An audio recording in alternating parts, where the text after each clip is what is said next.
종목을 제대로 알고 투자하는 알투자 시간 이어가겠습니다. 금요일마다 함께하는 분이죠. 리서치 아름의 김도윤 애널리스트 나와 있습니다. 안녕하세요. 안녕하세요. 네, 오늘 이제 종목 얘기를 듣기 앞서서 네. 아비코전자 리뷰를 먼저 하고 싶습니다. 네. 10월 초에 소개를 해주셨는데 솔직히 우리가 지난주에 리뷰를 하기는 했는데 네. 최근 이틀 동안 주가가 또 9% 가까이 올라서 네. 리뷰를 한번 다시 해주시죠. 네, 알겠습니다. 네. 아무래도 마침내 이제 DDR5를 지원하는 CPU가 인텔에서 미국에서 정식 출시를 했습니다. 11월 초부터 이제 정식적으로 글로벌하게 판매가 진행될 것으로 보여지고요. 그렇기 때문에 기존에 말씀드렸던 이제 동사가 공급할 그런 메탈 파워 인덕터라는 제품들 말씀드렸던 대로 내년도 1분기부터 공급 예정대로 진행이 될 것 같습니다. 주가 계속해서 상승하고 있지만 꾸준히 드리는 말씀은 계속 오를 것 같은 종목도 항상 시장의 조정을 받을 수 있잖아요. 단기적인 가격 변동 리스크에 가장 효율적으로 저희 입장에서 대응할 수 있는 방법은 오를 때 사시는 것보다 떨어지실 때 나눠서 천천히 사시는 것도 좋으실 것 같습니다. 앞으로도 꾸준히 관심 가져주셔도 좋을 것 같습니다. 네, 알겠습니다. 저희는 지금도 수익률이 29.3%를 달성하고 있지만 목표 주가까지 잘 한번 기다려 보겠습니다. 네, 맞습니다. 네, 그러면 이제 본론으로 들어가겠습니다. 투자 아이디어를 찾아오신 관련 기사 함께 보시죠. 네, 식약처가 암 그리고 파킨슨 등 난치병 치료제 개발을 위한 기술 지원에 나선다고 합니다. 자세한 기사 내용 확인을 해볼게요. 네, 식약처가 난치성 질환 치료제 개발을 주도하는 모습입니다. 치매와 파킨슨병, 암, 당뇨 등이 치료제의 대상이 될 것 같고요. 향후 치료제 개발 연구나 효능 평가에 어떤 도움이 될 수 있을지 저희가 짚어보면서 그 안에서 수혜주까지 찾아보도록 하겠습니다. 난치성 질환 치료제가 제약 바이오 업계 내에서는 좀 화두라고 봐야 되나요? 네, 맞습니다. 네. 특히나 올해 같은 경우에는 치매 치료제가 상당히 핫했습니다. 네. 올해 6월에 이제 FDA가 18년 만에 치매 치료제 신약을 조건부 허가를 하기도 했고요. 그저께죠, 26일 날 일라이 랠리 같은 경우에는 이제 자사 이제 치매 치료제 신약 치료제를 FDA에 승인 신청을 하기도 했고요. 그러면서 이제 글로벌 제약사들의 이제 경쟁이 가장 치열한 곳 중에 한 곳이고, 이 난치병 치료제들 중에서 이렇게 개발했을 때 이제 시장 커질 수 있는 곳들 암 치료제와 더불어서 꾸준히 지속적으로 R&D 투자 이루어지고 있는 부분입니다. 그러면 투자자분들 입장에서는 네. 아이디어를 얻을 수 있는 게 뭐가 있을까요? 포인트로. 네, 저희가 봤을 때는 일단은 이제 치매나 파킨슨 등 이런 난치성 질환과 관련된 이슈들은 계속해서 좀 네. 나오고 있습니다. 바이오 섹터가 사실 연초 대비 가장 부진한 섹터 중 한 곳이라고 저희는 좀 보고 맞아요. 있습니다. 네. 네, 올해 아무래도 좀 그런 부분들이 있기 때문에 이 연말로 갈수록 사실 세금과 관련된 이슈로 너무 많이 오른 종목 같은 경우에는 수급적으로 매도가 나올 수 있는 부분이 있습니다. 그렇기 때문에 저희는 바이오 섹터가 어떻게 보면 이제 올해 이제 남은 기간 동안에 실적이 나오고 있고 임상적인 스케줄이 임박한 기업들 같은 경우에는 그런 수급적인 이슈에서도 자유롭고 또 워낙에 또 많이 빠져 있다 보니까 한 번쯤 주목해 볼 만한 섹터라는 판단 하에서 관련주들 좀 소개를 드리고 있습니다. 네, 알겠습니다. 그러면 난치성 질환 관련주 시장에 존재하는 종목들 어떤 것들이 있는지 먼저 확인을 해보겠습니다. 8개 종목으로 준비를 해봤습니다. 티움바이오 있고요. 아이큐어, 퓨처캠, 셀리버리, 차바이오텍 등등이 있습니다. 이 중에서 우리가 봐야 할 종목은 뭐가 될까요? 네, 저는 오늘 퓨처캠 좀 말씀을 드리려고 합니다. 아, 퓨처캠이요. 어떤 기업이죠, 퓨처캠은? 네, 우선 퓨처캠 같은 경우에는 이 방사선 의약품을 제조해서 판매하기도 하고요. 네. 신약을 개발하고 또 있는 그런 신약 개발 기업이기도 합니다. 방사선 의약품 같은 경우에는 치매나 암 이렇게 PET-CT 찍으실 때 이제 주사제 형태로 일단 체내에 주입을 해서 진단을 하는 데 도움이 되는 그런 의약품이라고 좀 봐주시면 되겠고요. 방사선 의약품 같은 경우 간략하게 짧게 설명을 드려보면 방사성 동요원소라는 이제 경찰로 좀 봐주신다면은 이 펩타이드라는 경찰차로 좀 봐주시면 좋을 것 같습니다. 이 방사성 동요원소 경찰을 이 펩타이드 경찰차에 태워서 이것이 이제 타겟팅하는 그 세포를 찾아서 거기에서 이제 이 방사성 동요원소가 붙어가지고 진단도 할 수 있고 치료도 할 수 있게 도와주는 그런 원리라고 좀 봐주시면 좋을 것 같습니다. 네, 방사선 의약품 쪽에 특화되어 있는 기업. 솔직히 알투자에서 예전에 한번 다뤘었던 종목이기는 합니다. 그러셨나요? 그래서 네네. 네, 저희 저희 매경 시청자분들이 또 기억을 하시는 것 같은데 구체적으로 방사선 의약품으로 어떤 사업을 진행하는지 설명을 해주시죠. 네, 우선 동사 같은 경우에는 이 방사성 동위원소와 펩타이드를 결합할 수 있는 표지 기술의 특허를 좀 보유를 하고 있습니다. 아무래도 이 결합할 수 있는 기술을 확보하고 있기 때문에 이 방사성 동위원소의 다양한 종류들을 가지고 확장성이 상당히 좀 좋은 기업이다 이렇게 좀 말씀을 드릴 수가 있겠는데요. 파이프라인으로는 알츠하이머나 파킨슨은 이제 진단 쪽으로 그리고 전립선암은 치료제와 진단 두 가지를 좀 하고 있는 그런 상황입니다. 저희 리서치 센터에서 최근에 이렇게 종목을 볼 때 바이오 기업 투자할 때 좀 중요한 포인트 중 하나는 확장성이 좀 있어야 한다는 그런 부분들입니다. 파이프라인의 확장성이 좀 중요한 투자 포인트로 보고 있고요. 핵심 파이프라인의 적응증 확대를 통해 가지고 다른 부분에서도 또 신약을 개발할 수 있는 이런 플랫폼을 갖춘 기업이 좀 매력적이라는 그런 말씀을 드리고 싶은데 그런 관점에서 동사는 좀 충분히 매력적이다 이렇게 좀 말씀을 드릴 수가 있을 것 같습니다.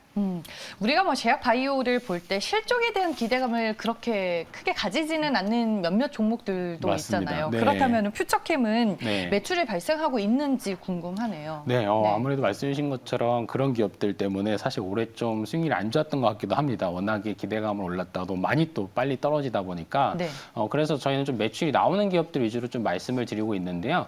퓨처캠 같은 경우에는 2018년도에 56억 원 정도의 매출을 기록했었고요. 근데 지난해 무려 100억 원대로 좀 올라오게 되고 110억 원을 기록을 하고 올해 상반기에도 이런 매출 증가 추세가 이어지고 있습니다. 사실 매출이 나오는 부분은 이런 방사성, 이 파킨슨 진단 방사성 의약품 때문인데요.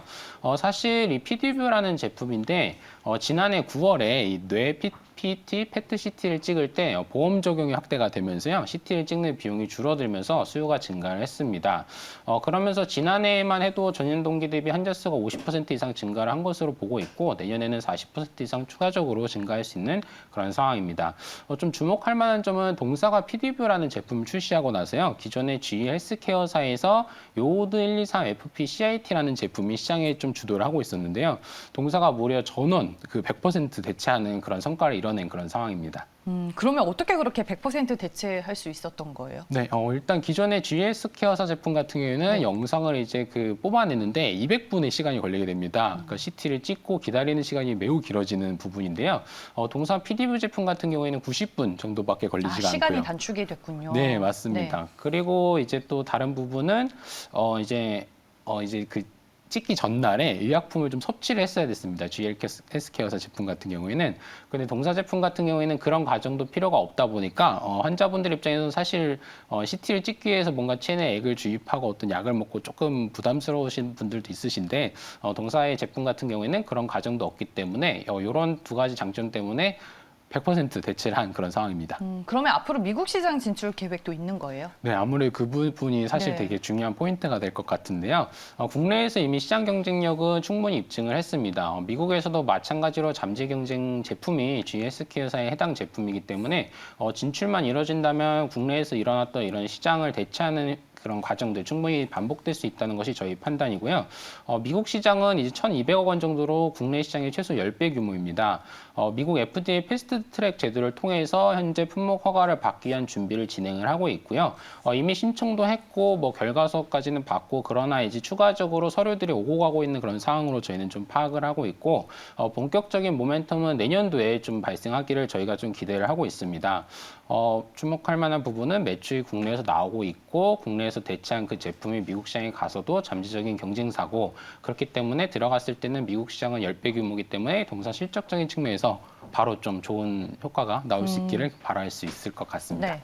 제약바이오는 뭐 파이프라인이 좀 가장 중요한 부분이잖아요. 네. 그 외에 투자가 될 만한 좀 포인트들 어떤 게 있을까요? 네, 사실 말씀드렸던 걸로만 봐서는 뭐 PET-CT 방사선 의약품만 하는 기업이 아닌가 이렇게 봐주실 수도 있으실 것 같은데 사실 분명한 이 신약 치료제 개발 기업이고요. 일단 가장 좀 말씀드릴 만한 부분이 이제 이 파킨슨 치료제라고 좀 말씀을 드릴 수가 있겠습니다. 파킨슨 치료제 같은 경우에는 저희가 죄송합니다. 전립선암 치료제. 네, 전립선암 치료제라고 좀 말씀을 드릴 수가 있겠는데요. 네. 보통 바이오 기업을 평가를 할 때는 이제 비슷한 적응증에 기반한 이 비슷한 물질을 개발하고 있는 경쟁사를 좀 기준으로 삼곤 합니다. 이 전립선암 치료제 같은 경우에는 유사한 화학적 원리로 치료제를 개발하던 엔도사이트사, 미국에 좀 기반을 하고 있는 그런 기업인데요. FDA 1상과 2상을 진행을 하면서 시가총액이 이제 1,000억 원대에서 2조 원까지 좀 상승을 했고요. FDA 2상을 마치고 나서는 이제 2조 5천억 원에 이제 노바티스사에 좀 매각이 되기도 한 그런 기업입니다. 그렇기 때문에 이제 결과가 좋을 시에는 동사도 이제 유사한 시나리오를 기대할 수 있는 그런 상황이고요. 일단 이제 미국의 1상과 2상을 동시에 진행하는 1-2A상을 연내 신청할 예정이고요. 내년 초에는 국내 1상이 종료가 될 예정입니다. 좀 주목해 볼 만한 부분은 전임상 데이터에서 그 해당 제품보다 낮은 투약으로 더 좋은 성과를 낸 이런 데이터를 가지고 있기 때문에 일단 연내 FDA 1-2A상 신청할 것이라는 그 모멘텀이 있고 내년도 상반기에는 1상 종료된다는 모멘텀이 있다는 것을 말씀드리면 좋을 것 같습니다. 알겠습니다. 파이프라인과 관련된 시나리오 저희가 들어봤고요. 그러면은 단기적으로 재무 구조는 또 어떤 상황인지 궁금하네요. 네, 아무래도 이 바이오 기업들 좀 오를 것 같으면 전환사채도 많이 사실 전환이 되고 이런 경우도 있었는데 네. 동사 같은 경우에는 사실 2018년도에 전환사채 300억 원을 발행을 했고요. 지난해 이제 유상증자 300억 원도 모두 마친 그런 상황입니다. 현재 현금성 자산은 300에서 400억 원 정도가 좀 보유를 하고 있기 때문에 향후 1년에서 2년 정도 임상을 진행하는 현금은 이미 확보를 해놓은 상황이고요. 전환사채 같은 경우에도 올해 초까지 모두 이제 물량이 전환이 되어서 사실 희석적인 부분도 단기적으로 부담이 없는 그런 상황이기 때문에 바이오 기업 중에서는 매출도 나오고 있고 이런 전환 가능한 물량도 이미 전환이 됐고 재무적으로도 한동안은 자금 조달이 필요 없는 상황이 매력적이다 이렇게 좀 말씀드릴 수 있겠습니다. 네, 알겠습니다. 그럼 이러한 투자 포인트를 기반으로 네. 좀 예상하고 계시는 시가총액은 어느 정도인지 마지막으로 투자 전략을 들어볼게요. 예, 알겠습니다. 일단은 저희가 좀 사실 이렇게 말씀을 드리다 보니까 정리가 좀 필요할 것 같긴 한데 혹시 시간이 괜찮을까요? 네, 알겠습니다. 일단 매출이 나오고 있는 그 파킨슨 진단제 쪽에서 이제 정리를 해보자면 그쪽에서 내년도에 이제 미국 FDA 패스트트랙과 관련된 모멘텀이 있다. 이 부분을 좀 말씀을 드릴 수가 있을 것 같고 전립선암 치료제가 이제 연내에 미국 FDA 1-2상을 신청할 예정이고 내년도 상반기에 국내 1상이 종료가 된다. 이 부분을 좀 말씀을 드렸고요. 다른 부분이 하나가 더 있는데 이 전립선암 치료제 말고 진단제 부분이 있습니다. 내년 상반기에 국내 임상 3상이 종료될 예정이고 올해 말에는 FDA 1상도 좀 종료가 될 것으로 보여집니다. 그런 파이프라인인데요. 사실 중국과 유럽 쪽에는 이미 기술 수출을 했습니다. 중국에서는 1상이 진행 중이고 유럽에서는 3상이 진행 중입니다. 해당 제품 같은 경우에는 해당 파이프라인 같은 경우에는 이제 올해 미국 FDA 1상 결과가 나오면은 마찬가지로 이제 라이센스 아웃이 좀 예정되어 있는 그런 기업이라고 좀 볼 수가 있겠고요. 네. 이 전립선암 진단제 시판 허가 받은 기업의 시가총액이 1.4조 원, 테릭스사인데 1.4조 원 정도로 좀 평가를 받았기 때문에 근데 이제 동사 제품 같은 경우 생산 효율성적인 측면에서 아주 큰 경쟁력을 확보를 하고 있습니다. 뭐 1회분 필요한 인자를 배양할 때 이제 테릭스사가 한 2, 3인분 정도를 했다면은 네. 동사 같은 경우에 이제 100인분 정도를 배양을 할 수 있기 때문에 그런 가치도 충분히 반영이 되어야 한다고 말씀을 드리겠고요. 정리해서 말씀드리자면 동사 같은 경우에는 이제 상장하고 매출도 역대 최대고 파이프라인 진행 상황도 역대 최대치이기 때문에 일단 1차적으로 이제 정보점이 27,000원, 시가총액으로 말씀드리면 3,700억 원대로 좀 제시를 해드리겠습니다. 네, 알겠습니다. 가격 전략 시가총액 3,700억 원 수준 얘기를 해주셨고 목표 주가로는 27,000원이 되겠습니다. 전일 종가 기준으로 퓨처캠의 시가총액은 2,429억 원이었습니다. 알투자를 통해서 종목에 대해 저희가 깊이 있게 분석을 해봤고요. 지금까지 리서치 아름의 김도윤 애널리스트와 함께했습니다. 고맙습니다. 감사합니다.